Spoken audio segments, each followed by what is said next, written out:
Please allow me to welcome you to this year's ICRD Faith in Action Award dinner. It's a great pleasure to have you all here, and it's an honor to be here. Thank you. The Faith in Action Award pays tribute to exceptional individuals who increase religious understanding in a way that enables others to see the spark of the divine in their fellow human beings. And our awardee this year, I know that Doug is going to introduce her, but we're very honored to have you here, Madam Secretary. Our special guest speaker tonight is the founding and senior pastor of the Northwood Church in Dallas, Texas. He's well known for being a champion of the rights of others to freely practice their religious faith, and he has mentored hundreds of other churches in how to work with the poorest of the poor in their communities. He's one of the most powerful voices from the evangelical Christian community against rising Islamophobia in the United States. He truly, in my opinion, exemplifies the Christian spirit of loving kindness. Bob Roberts is a graduate of Baylor University, Southwestern Seminary, and Fuller Seminary, where he has his Doctor of Ministry from. He's the author of 8 books with 3 books forthcoming, which I don't know how you do, knowing your travel schedule. And last year, he received the Friendship Medal from the Vietnamese government, which is the highest award given to a foreigner. There are many, many accolades, many places that he's traveled, many things that he's done, published, and spoken about. But rather than read that long list, which I'm sure you can all get elsewhere, I just want to share an anecdote. So I know Bob Roberts from an event that we did in Nepal probably 2.5 years ago now, where we brought American religious leaders and Pakistani religious leaders together to discuss how they might collaborate to protect religious minorities in one another's space. Many of the American leaders were evangelical Christians, and many of the Pakistanis were from the Wahhabi and Deobandi schools of thought.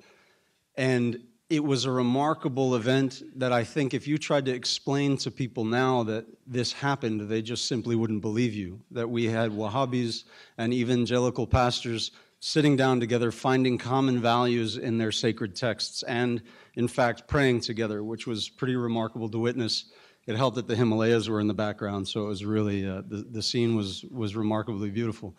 But if I might embarrass Bob, there was a moment in which he was describing the challenges that he has within his own community in working on interfaith, particularly working with Muslims on religious freedom and protection of religious rights, where he said, I've lost so many of my parishioners because they hear that I'm working with my fellow Muslims. They're afraid I'm over here creating Chrislam. I told you I was going to make fun of your accent.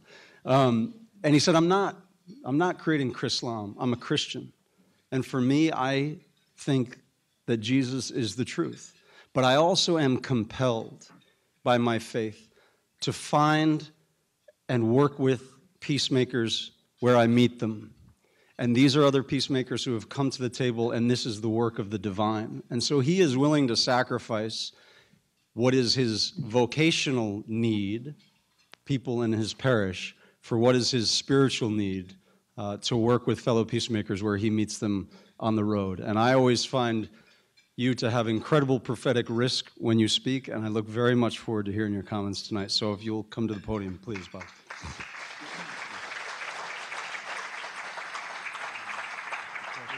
Thank you.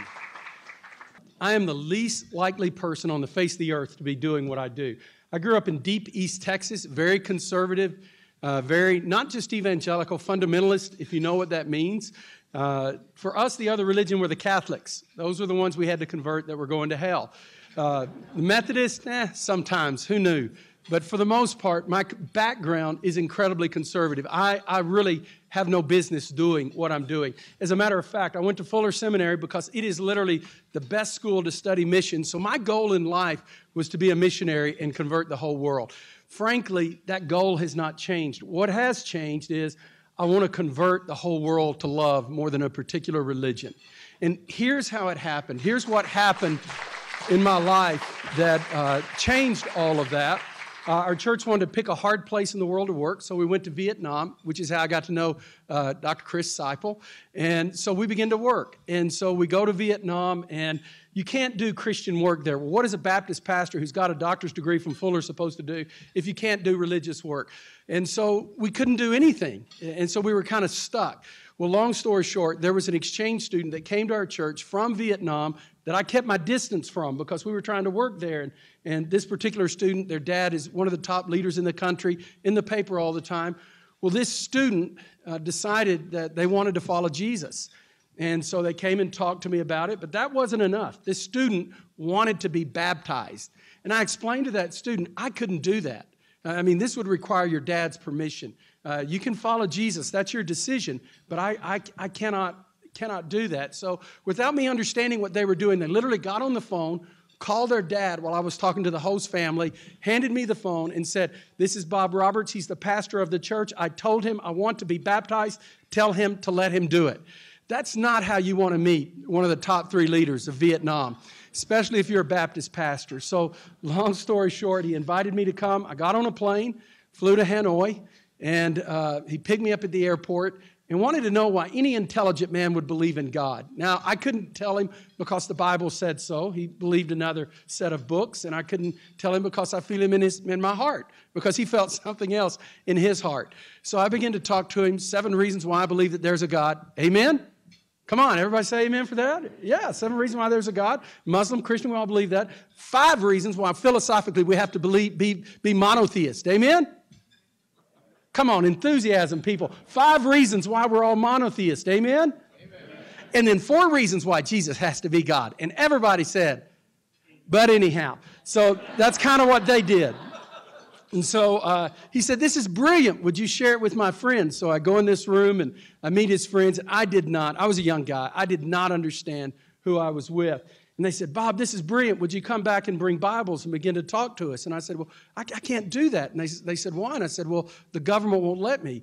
And they said, well, Bob, we are the government. And they were. It was the future general secretary, the future prime minister. And since that time, we've had about 100 exchange students. And one of them said, we need help with our schools. And another said, we need help with our clinics.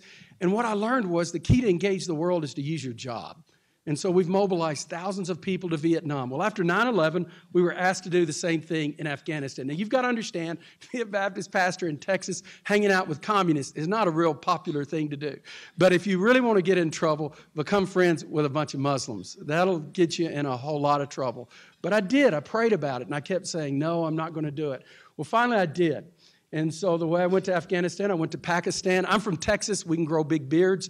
And so I grew my beard out really big and dressed up like a Pashto. I can pass pretty good, to be honest with you, when I'm sunburned. And I went across the Afghan desert with 3 other Pakistani mercenaries. I went to the governor's office and said, my name's Bob Roberts. I'm a pastor from Texas.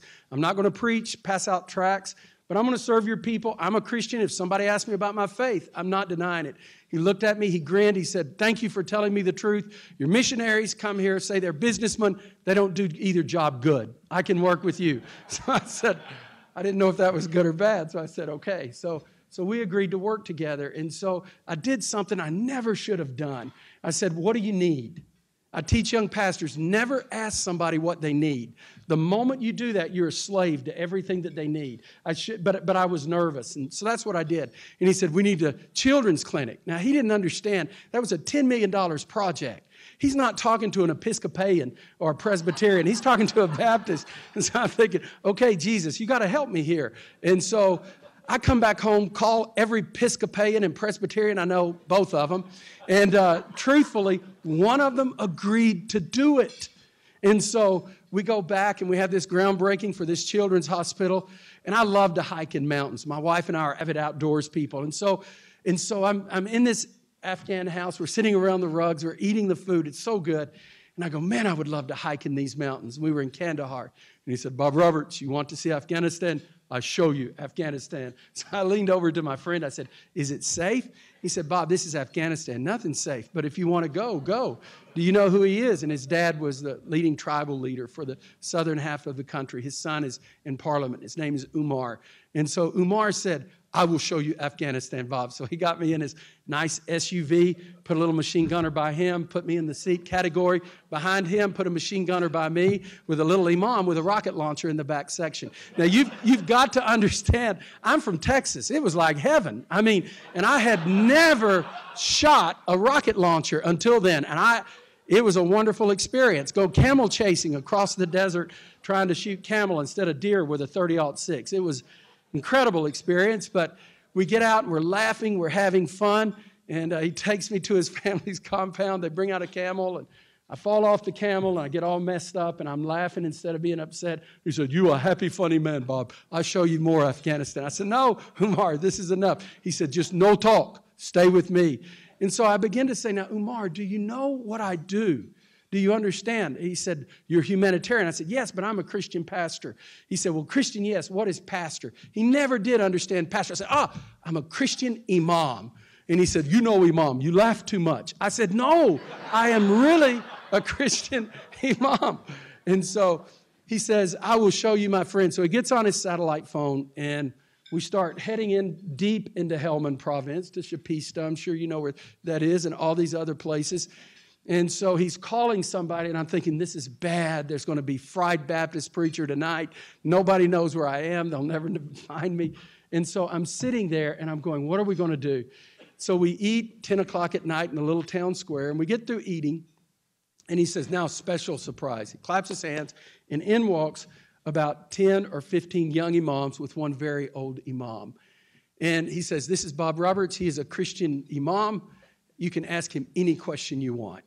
And it was a wonderful experience. It was a game changer for my life. And we sat up until 2 in the morning. They wanted to understand about my Bible. So I got out my Bible, took them through Genesis, Exodus. We went through the whole Bible. Nobody was going anywhere. I mean, you're out in the middle of the desert. There's not much to do. So we sat up late. We explained the Bible. And then they started arguing with Umar because Umar had bragged how we were going to build a school for Umar. And so I said, "What's going on?" He said, "Don't worry." I said, "No, what's going on?" He said, "Well, they want schools." And I began to pray. And I thought, these are imams. And you're not going to go to any village if you don't work with the imam. And I started thinking to myself, now you have to understand, I believe in something called the Great Commission, which means I want people to get to hear about Jesus. And these guys believe in the Dawah, which means they want to hear, the message of the prophet. And so I began to think, what if God set this up? And so I literally prayed a prayer, and I said, "God, if what I'm doing is wrong, let a little jet pass over quick, never let me know what hit me. But if not, Lord, I think this is a divine moment." So I said, "I'll tell you what if you guys read the New Testament, we'll read the Quran, we'll build a school for each of the 3 villages, and I get you your own Christian pastor from America, a young guy, and we'll do it together." And they said, "Would American pastors do that?" And I helped fund a bunch of young guys. And I said, "Sure they will." And so literally we decided that we would do it. It led to 3 schools, 3 clinics, 2 orphanages, 3 agricultural projects, 3 computer centers, and a community college in Kandahar that we began to help build and put back together. When I go to Afghanistan, I'm not picked up by pastors that are there. I'm not picked up by Christian religious workers.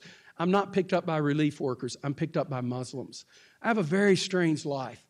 When I go to places around the world, I don't go meet with Christians around the world. I meet with the people, whatever they are, in those parts of the world. And I've become very close to them. They've changed my life. As a result of that, and an invitation Chris gave me to go with him to Brookings one time in Doha, I got to know all of these imams and others, and I was asked to be a part of this think tank of thinkers, and Prince Turki Al-Faisal was a part of that. I was the only evangelical they knew, and so they wanted an evangelical in there. There were good people in the think tank. There were bad people in the think tank, but we would talk.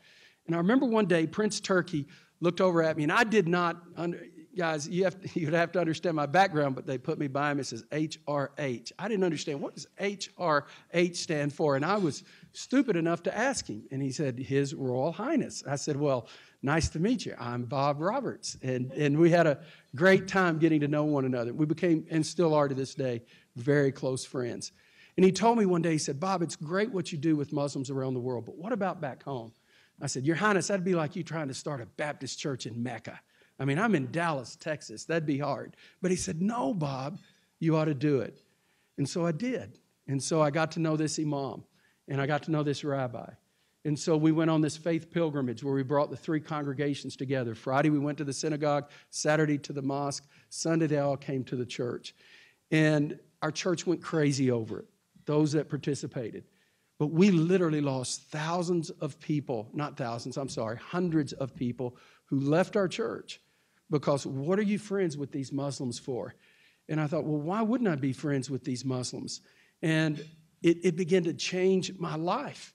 And it hit me, the very people in life that I feared the most, whether it was a Vietnamese communist or a Muslim from Afghanistan, became the very people that I became close to and that I loved the most.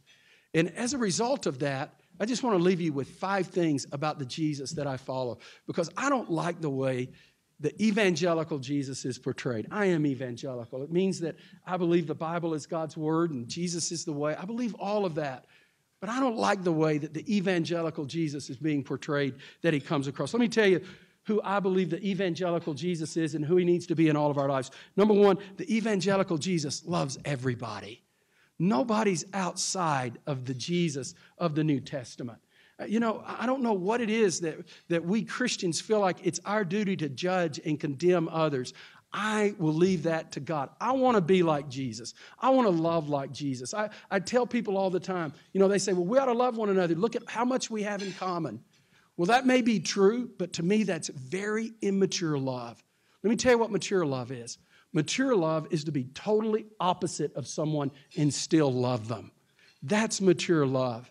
To love somebody, they're inside your circle. There was an imam that was visiting our church not long after this on a particular Sunday, and one of our elders came forward, and we were going to hunting, and he said, and he heard me over talking because the next day we were going to go hunting and do some stuff there in East Texas, and he said, so Zia, the imam, came up to me and said, Bob, I've never been hunting. He's from Pakistan.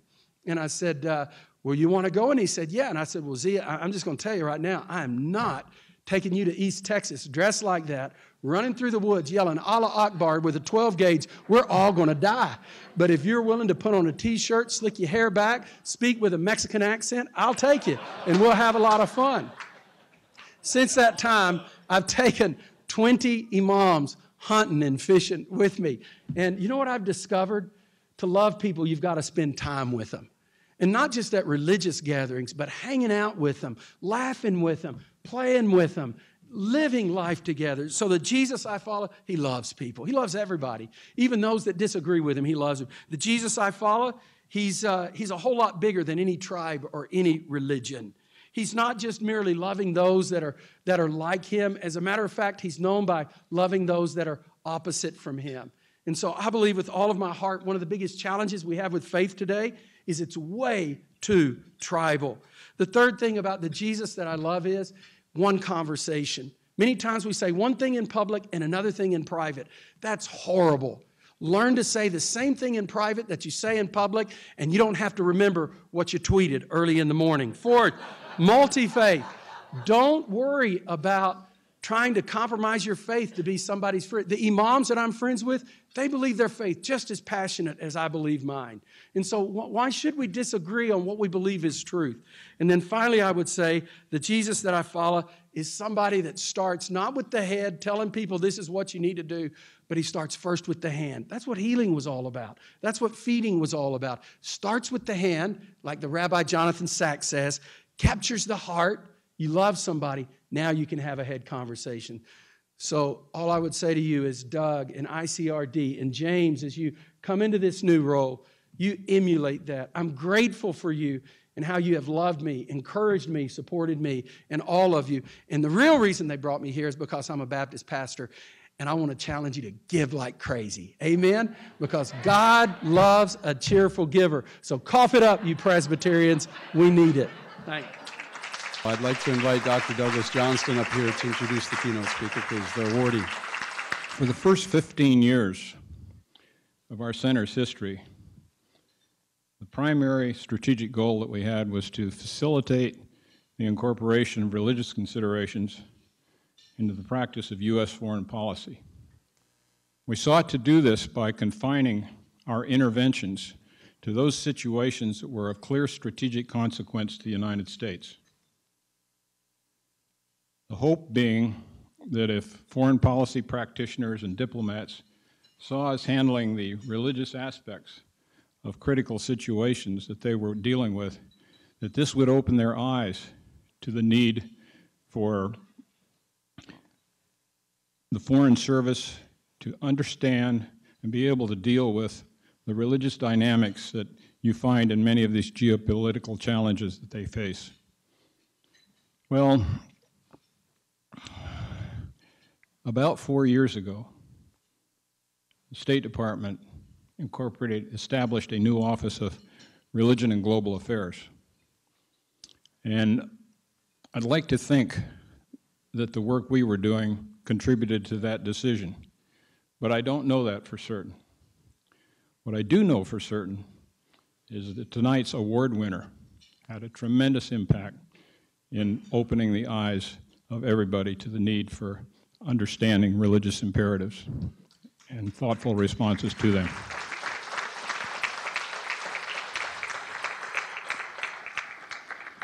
Now, she did this through any number of speaking engagements, but also through a best-selling book that she authored called The Mighty and the Almighty.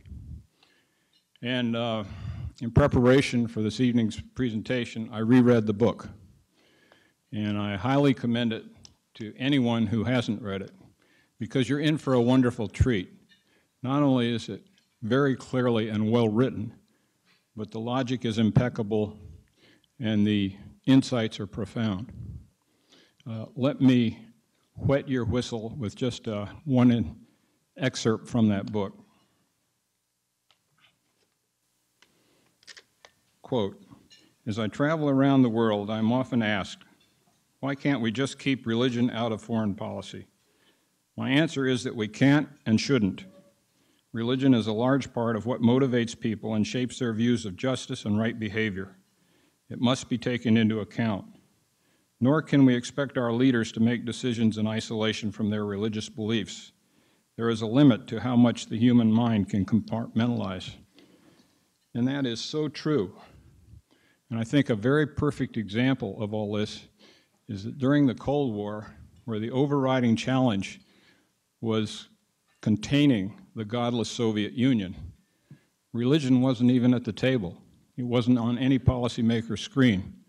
But when you stop and think about the impact that the Pope had in Poland, the Lutheran Church had in Eastern Germany, the Protestant Church had in Romania, it's clear that religion played a very key role in bringing that whole thing to a halt. So it will always be important.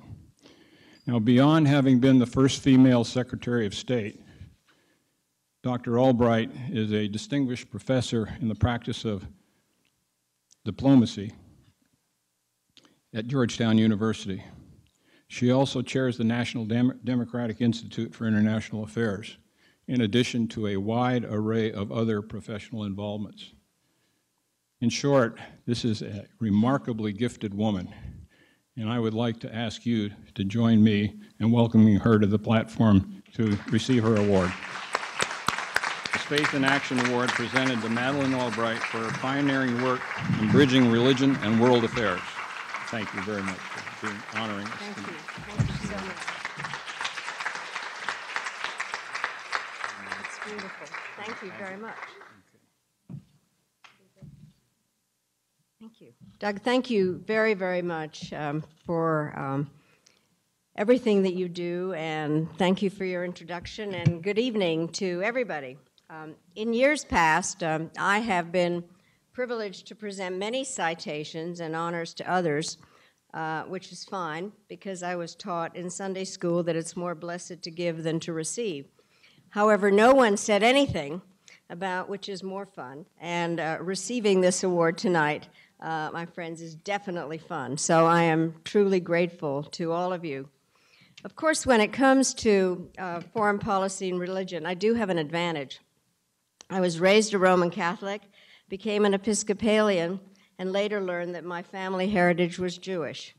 So while the ICRD has to go to a lot of effort to arrange a really interesting interfaith dialogue, all I have to do is talk to myself. Dialogue, of course, is about reconciling different ideas, as we've heard tonight. And Pastor Roberts, thank you so much for everything that you said. Truly remarkable about that. And it actually sounds easier than it is. And you all may have heard the story about the rabbi who tried to resolve a dispute between two members of his flock. After listening to the first man, the rabbi said, "I think you're absolutely right and agree with everything you say." And then after the second man told a completely different story, the rabbi said, "I think you are absolutely right and agree with everything that you said." The rabbi's wife, who was listening, exclaimed in frustration, "But dear husband, these two men contradicted each other over and over again. So what are you saying that makes so much sense?" And the rabbi looked at her for a moment and then said, "Wife, you two are absolutely right." And now, because we're all in agreement, the discussion is closed. Tonight, I want to begin with a confession. I probably wouldn't be here. I know I wouldn't be here if it hadn't been for Doug Johnston, because about a dozen years ago, when I was just beginning to think about writing a book on religion and foreign policy, I discovered that my research that Doug had already written it. And so I did what any self-respecting author would do and borrowed from him as many ideas as I could, short of outright plagiarism. To be clear, I did have his permission, and it helped that we were thinking along the same lines. And I want to congratulate Doug and everyone associated with the ICRD for the terrific work that you are doing to promote respect across religious barriers in the Middle East, South Asia, and elsewhere. The work could not be more vital. And here I emphasize the importance of the word respect, because mere tolerance isn't enough to achieve the kind of reconciliation that endures. And that goal is essential, because if we don't make religion a source of peace, it will surely remain a cause of conflict in the future, just as it has been too many times in the past. Not long after September 11th, I was on a panel with Elie Wiesel, and he asked us to name the unhappiest character in the Bible. Some said Job, because of the trials he endured. Some said Moses, because he was denied entry to the Promised Land. Some said the Virgin Mary, because she witnessed the crucifixion of her son. Elie said he believed the right answer was God, because of the pain he must surely feel in seeing his fight, kill, and abuse each other in his name. That explains why many people believe we should do all we can to keep religion out of foreign policy, and they argue that religion stirs everybody up when the goal of diplomacy should be to calm everybody down. But the fact is that we can't change reality by denying what is true. And the truth is that religion is inseparable from the management of global affairs, as Doug said. Why? Because what people believe about God and God's will is a major influence on how they act towards one another, how they conceive of their responsibilities, what they hope for, what they're afraid of, and where they draw the line between right and wrong. This means that if policymakers lack an understanding of religious tenets, traditions, and practices, they are likely to be surprised at what people think and do. And when your job is to safeguard world security in the 21st century, being surprised can be a very bad thing. And that's why Doug Johnston proposed, and I agreed, that religious studies should be a major focus of training for American diplomats, and that our embassies should have people skilled in reaching out and engaging with religious leaders in every country. It's why in recent decades we have made support for religious liberty a key component of our human rights policy, and why we're grateful for the services of such outstanding leaders as Bob Seipel and David Saperstein in conveying that very important message. And it's why I was pleased when Secretary of State John Kerry created that Special Office of Global Religious Affairs to emphasize the critical connection between religious literacy and smart diplomacy. And let me just say that I hope Secretary Tillerson recognizes the value of this office, retains it, and appoints wise and capable people to lead it. After all, as I pointed out in my book, a Secretary of State has senior advisors on politics and economics and trade and arms control, international law, and other issues. It only makes sense that religious expertise be part of that mix as well. That was essential when I was in office, and it certainly is needed now. Consider that next week, President Trump will make his first official overseas trip. His purpose, as described by the White House, is nothing less than to unite the followers of Islam, Judaism, and Christianity in opposition to the forces of international terror. To that end, the president plans to meet with Muslim leaders in Saudi Arabia, with Pope Francis in the Vatican, and with Israeli and Palestinian officials in the Middle East. He also intends to give a speech at the Masada. Contemplating this itinerary, perhaps the same question popped into your head that popped into mine. What could possibly go wrong?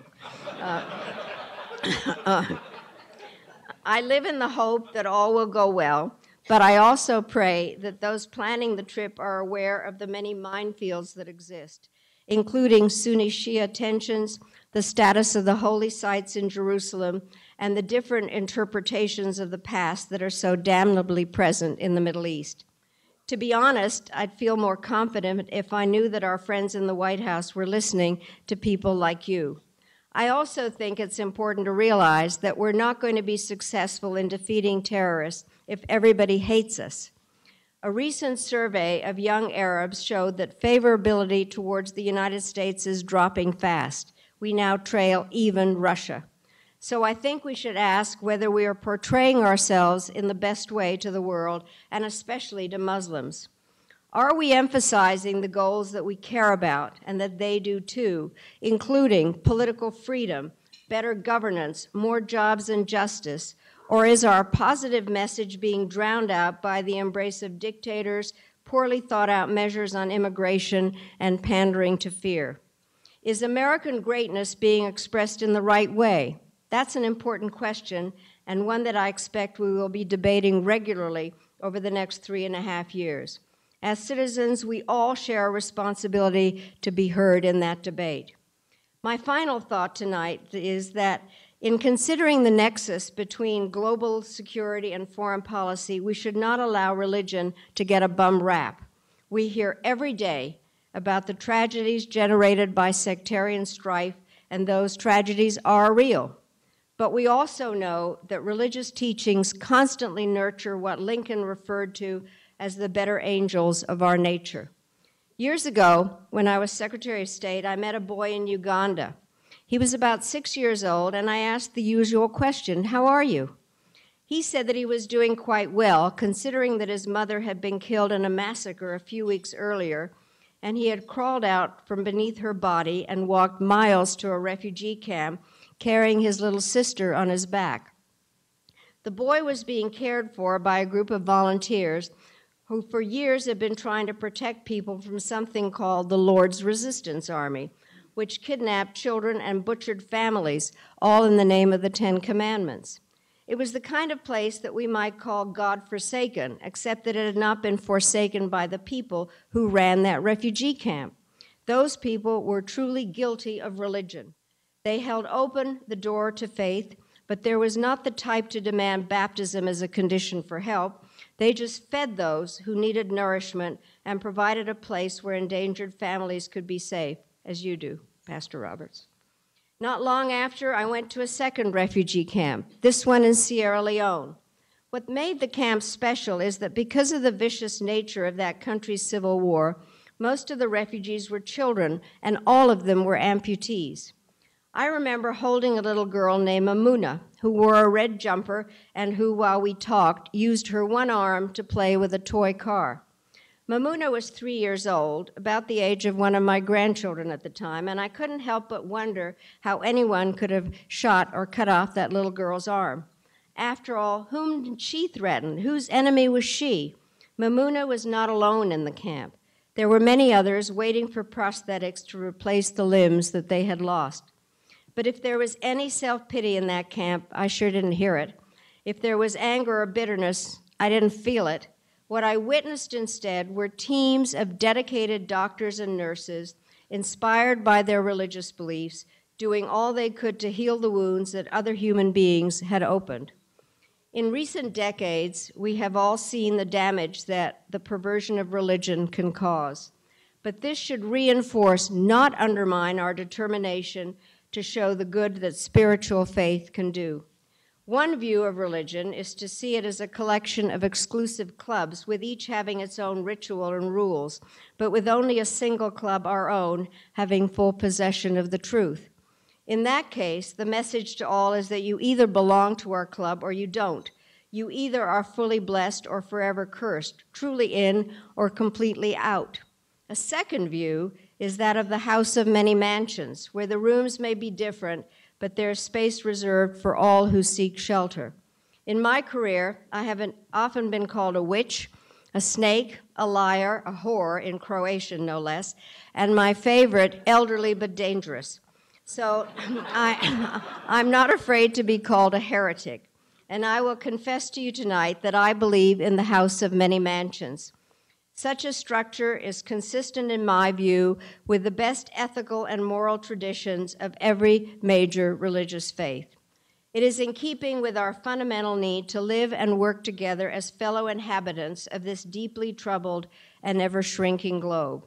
And it honors what I believe is the sacred principle of respect for every human being. A few years ago, after I told my story about the 3-year-old Sierra in Leone, a member of the audience came up to me and suggested a meeting, or perhaps I should say a reunion. That's when I learned that the little girl I had once held in my arms, the child named Amuna, had since found adoptive parents and had turned into a healthy and happy young woman living on the same street as I do, right here in Washington, D.C., playing basketball with her one arm. It goes to show that although not all prayers come true, the ones that do are worth it. So in closing, I want to applaud the ICRD and all who support it for everything you have done in the past to support interreligious reconciliation and peace. And for what you're doing now and what you will continue to do in the future, I salute you. And for your kind attention and for the honor you have bestowed upon me, thank you so very, very much. I am so honored to be one of you. Thank you, Madam Secretary. Your very insightful remarks, and you've done us tremendous honor by being with us this evening. We're now at the point where we have what's called the changing of the guard. And it's been almost 20 years since we established the center in order to bridge religious considerations and the practice of international politics in support of peacemaking. And over that time, we've addressed about 12 different trouble spots around the world.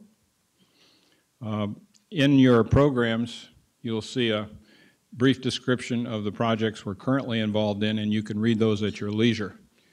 But looking back in time, our very first project was in the north of Sudan, where we were trying to help bring a close to the civil war that had been raging for 16 years between the Islamic North and the Christian and African traditionalist South. And to do that, we formed an interreligious council consisting of the top Muslim and Christian leaders who would come together on a monthly basis to address the religious aspects of the conflict. In parallel with that, we facilitated a number of off-the-record meetings between the U.S. Assistant Secretary of State for African Affairs and the Sudanese Foreign Minister to build better political understanding.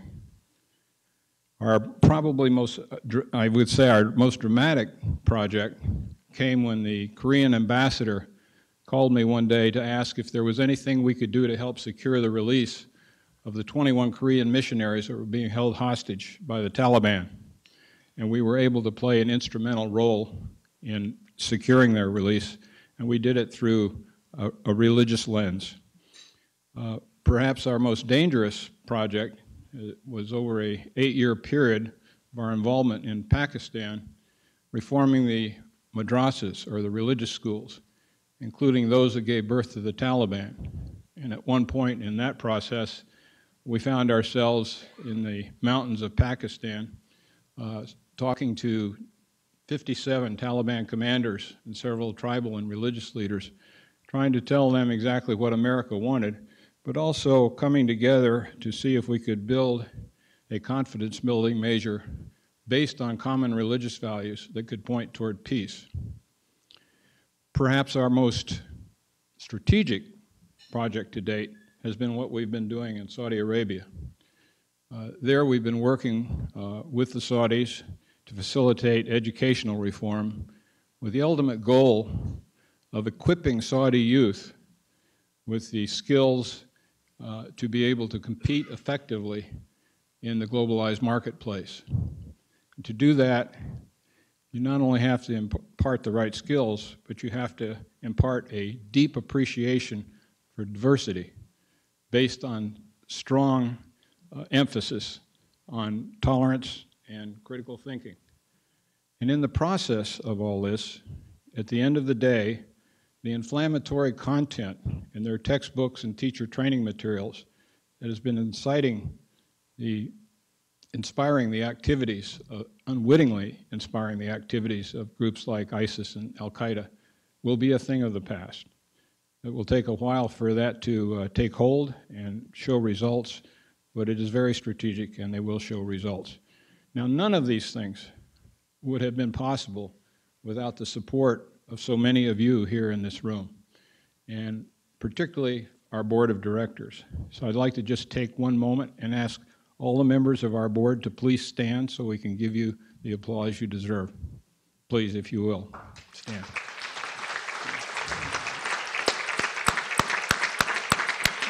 The success is always also attributable to an absolutely top-flight staff who I think are unparalleled in their ability to determine what really needs to be done in any given situation and in their commitment to making it happen, even going in harm's way should that be necessary. So I'd like to ask the staff to stand if they would.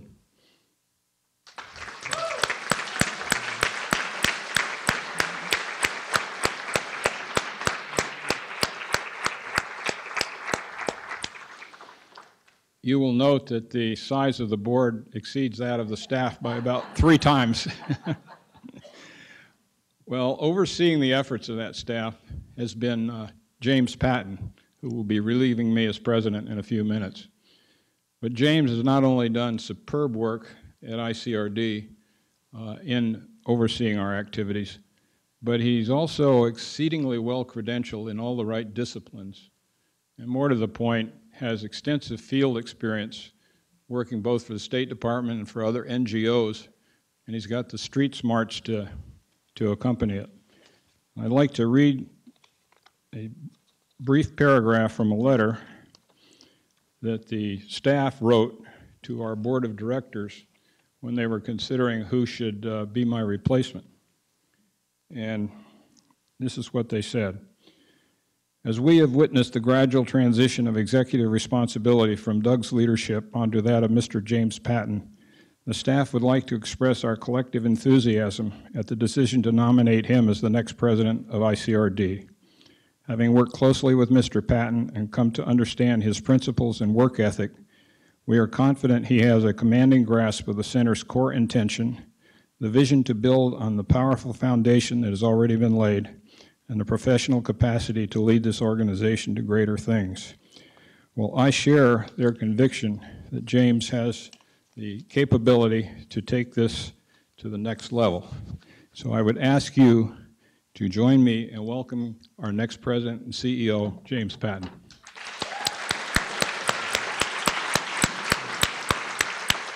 Thank you, Doug.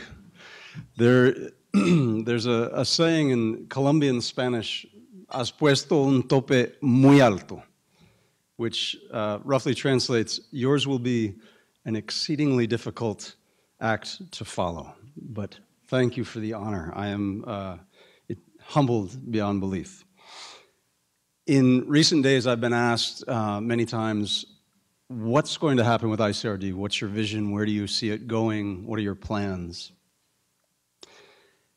And I think that's really the challenge for new leadership following a founder, is to honor the founder's vision, but at the same time, as we Quakers like to say, to follow the way that opens.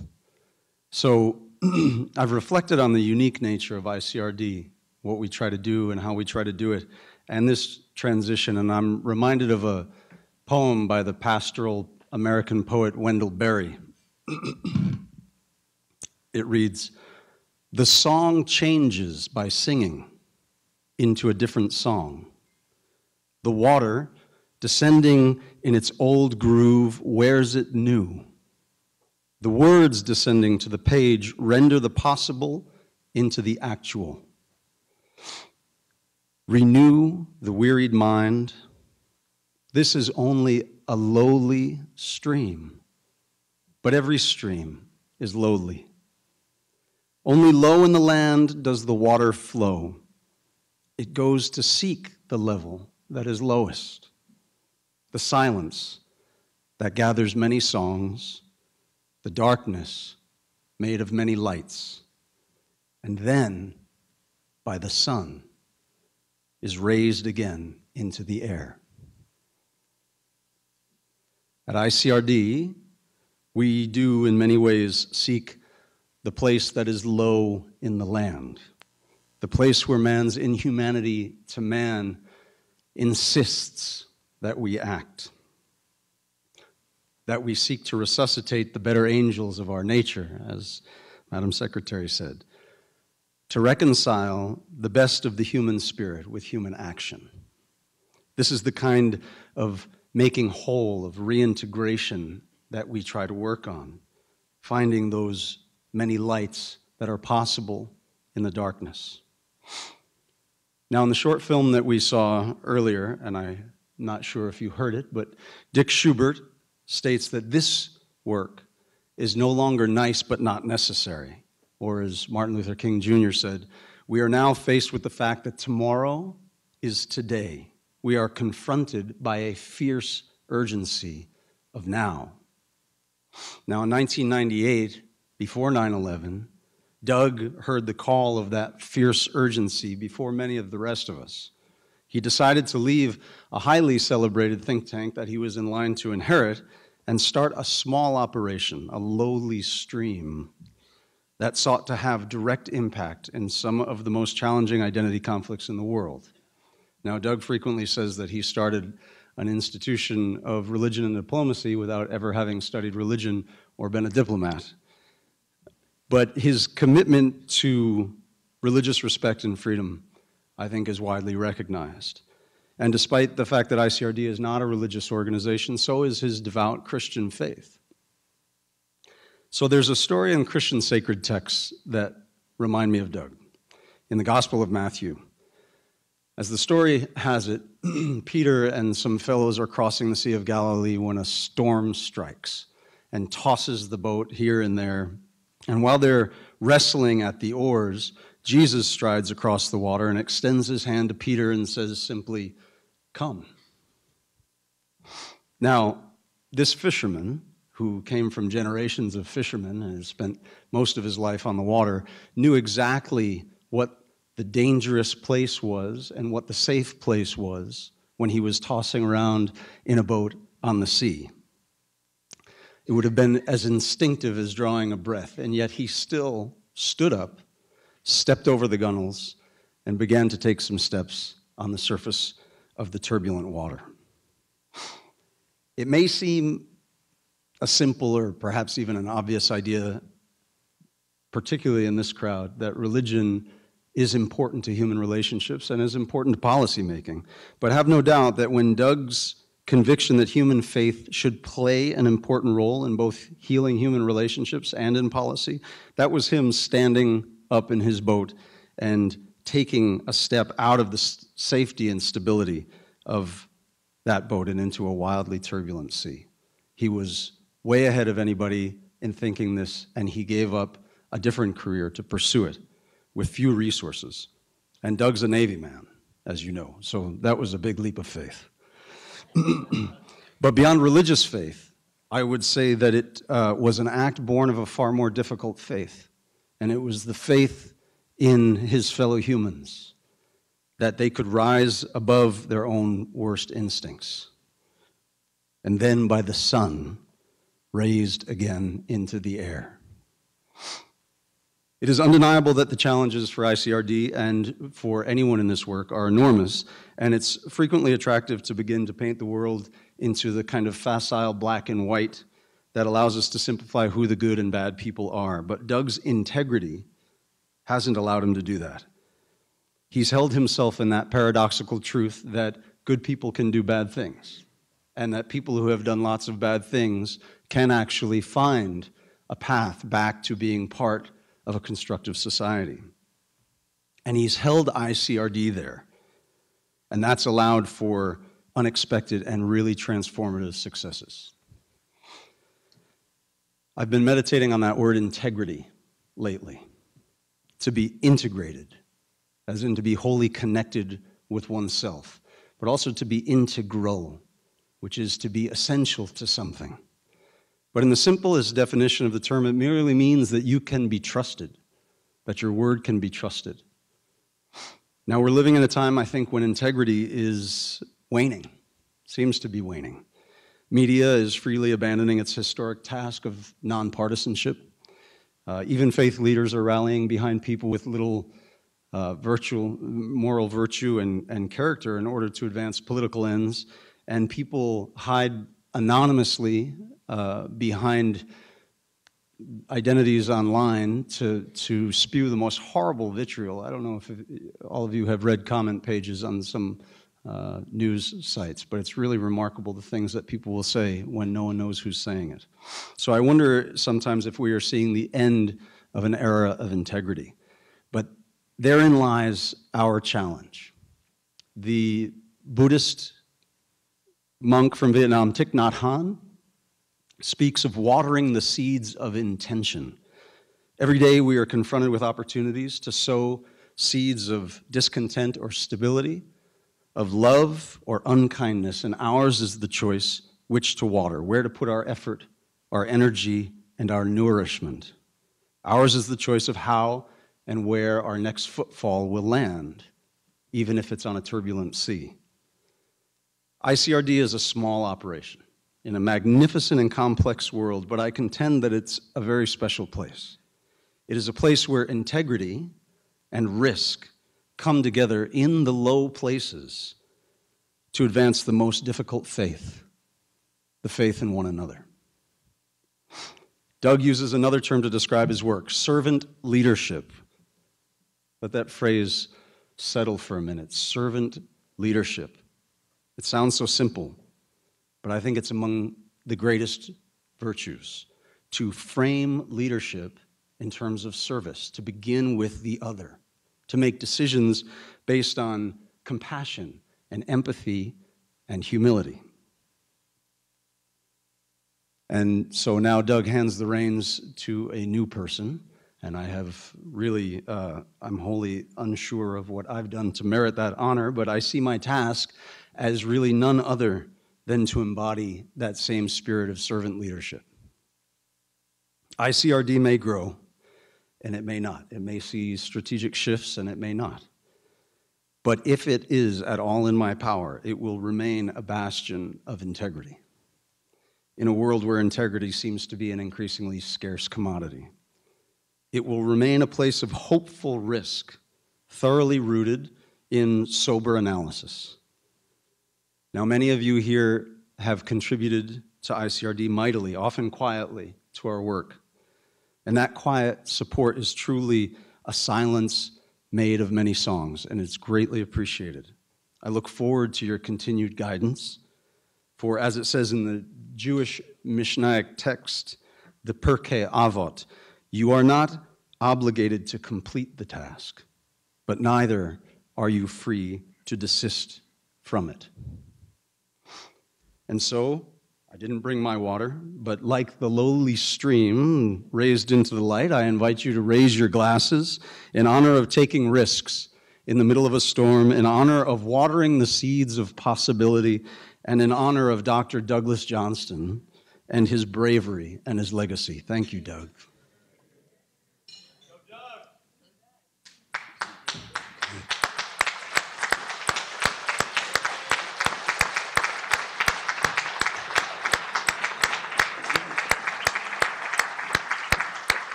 And in the spirit of the Pirkei Avot, he's not getting too far. We're contracting him back in on the Saudi project, so he'll still be around. You're not allowed to desist.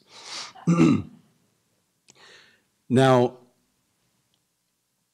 one of the challenges that I consider to be the greatest that I'm facing is that Dr. Douglas Johnston is well known, and he has an incredibly rich and expansive network of people who admire him, appreciate him, and frankly just like him, that he's built over many, many years of, not too many years, sorry, Doug, many, many years of working in the political, military, and peace-building space. We need to be able to sustain Doug's vision regardless of who is in the chair that he now occupies. And as part of doing that, we've been experimenting with different kinds of fundraising techniques and tactics. So I am going to invite one of our board members who's been instrumental in this, Mr. Frank Roby, to come and offer a few words to enlighten you, I hope, on some of the efforts that we're making and maybe encourage you to participate. Thank you, Frank.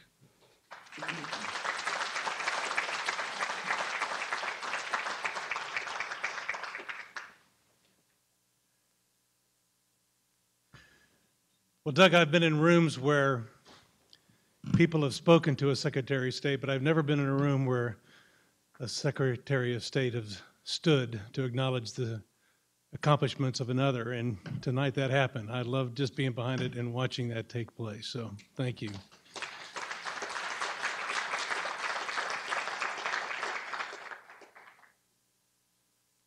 We're wrapping up, and this is the most difficult part of anything, really, from your perspective, and the reason is because it's the end of a long evening.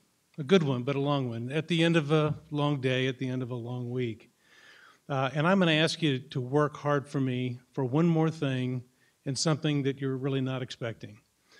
Now, don't misinterpret my intentions because you know I want you to make a contribution. But this is not what this is. This is something that occurred to me as I'm hearing the conversations in the room.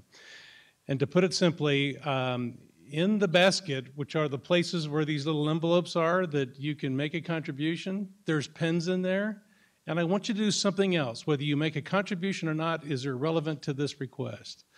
I want you to write a note to Doug for your something that you appreciate from him and what he's done or the organization, or a note to James and the staff about what your hopes are for them, so that they can keep that as a record, and then we will work with Michael to pull all that together, all those comments and all those great remarks, and send them to you who have attended tonight so you can see the words that people have done. I'm going to ask you to do that and pull it out while I finish my comments, because if you don't do it while I'm finishing them, then I have to just do it after, and it's going to take twice as long.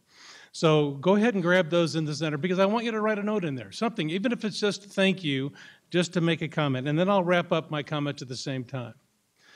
Here's the simple thing I want to make. We are an inverted organization. ICRD is inverted. What that means is that what we're accustomed to in our soundbite society is a situation where the greater the noise, the better the result. And what that means is that if you see a high point, then you seize on that and conquer the next thing. It's all about seizing the moment. And what we see, though, in our own religious faiths, and I can say specifically in thinking of the feeding of the 5,000 in my faith, where what happened after this incredible moment took place, where thousands and thousands and thousands were fed, that you have everybody at the palm of your hand. The Sermon of the Mount has been preached. You are now fully engaged and ready to create what we would call in our society today a movement. And when you have a movement, you seize it and you go with it, and then you go on the tour. That's not what happened.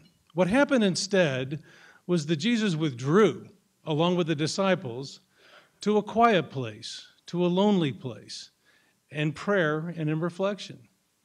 And what we realize in all of our faiths is that our best work, our most important work, comes when we withdraw and when we are in a quiet place. And so what we have now here in this room that I am so amazingly privileged to be with are a group of silent partners, ones who hear more tonight about what we're doing than they would hear throughout the year, because many of the things that we do, we don't get to talk about. We don't get to put it out there on Facebook or social media and say that, because the work that we do is quiet. So this is, in fact, a reflective organization, and you are the ones that are silently reflecting with us. And for that, we are deeply grateful. What I want to share in closing tonight is an organization that we have started, a support area within our group.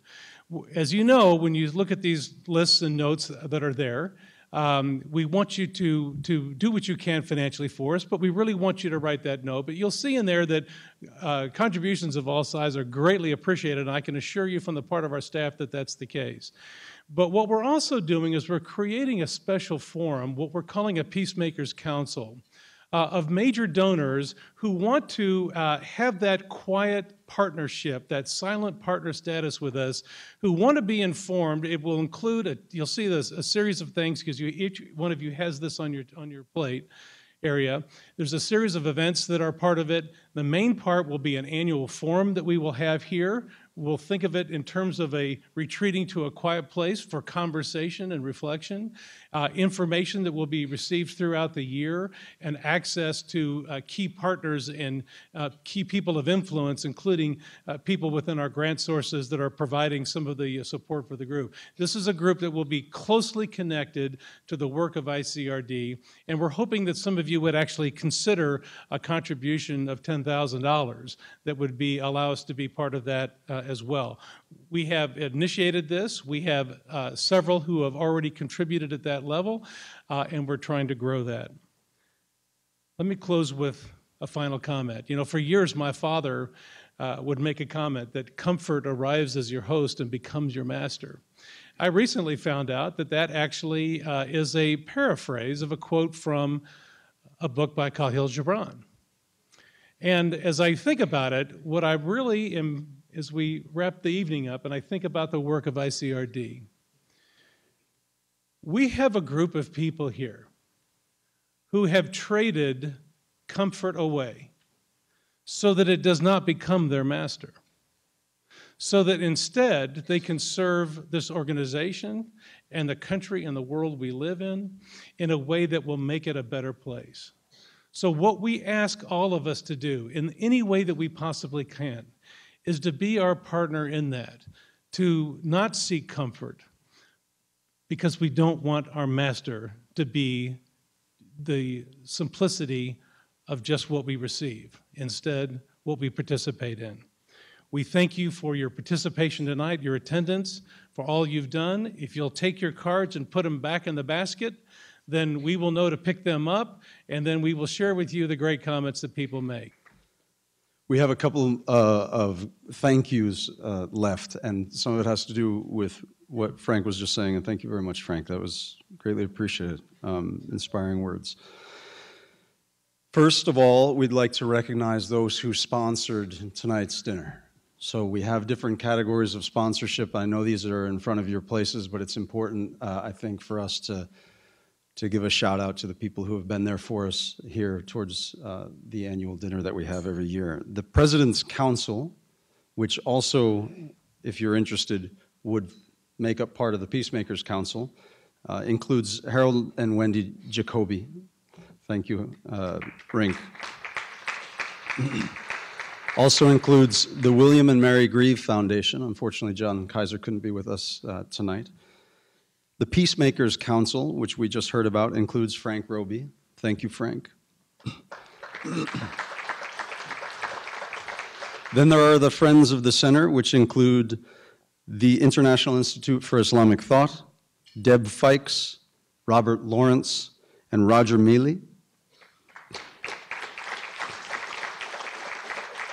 And then table sponsors for tonight's event, which, if for future reference, includes 10 seats for you and 9 of your closest friends. Those are the El Hibri Foundation, Sterling Management, Conrad Fisher, Shaista Mahmoud, Bob McEwen, Joe Reeder, Frank Roby, Jim Stanley, Bill Thompson, and Lynn Tennard. So please join me in welcoming and thanking everybody.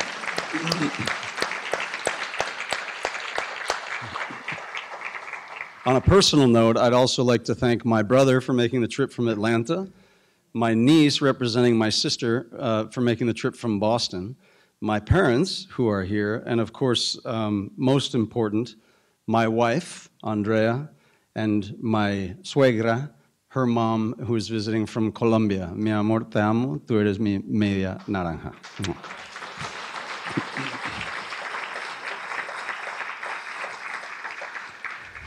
Lastly, I want to thank the staff here at the Army-Navy Country Club. This has been an incredible reception. The staff has always been just really behind the scenes, making everything happen. They've done an exceptional job again this year, as they did last year. So thank you very much to the staff here.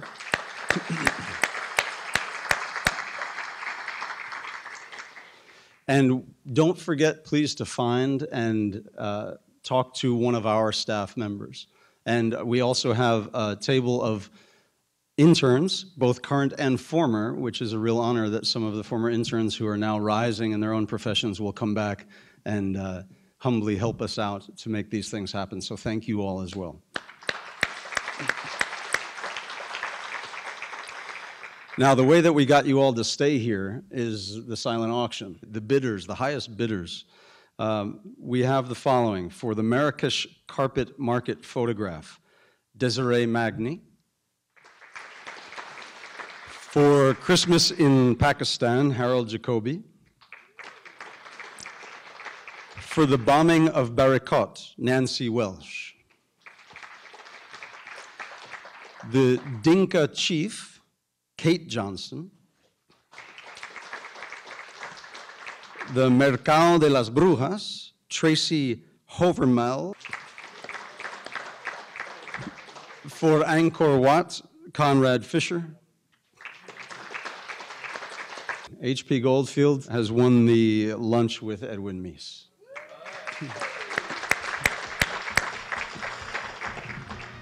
Again, it's been a long night, and thank you for your patience, thank you for your time, and really thank you profoundly for your support. This is important and hard work, and it wouldn't be possible without all of you that are here. So thank you very much.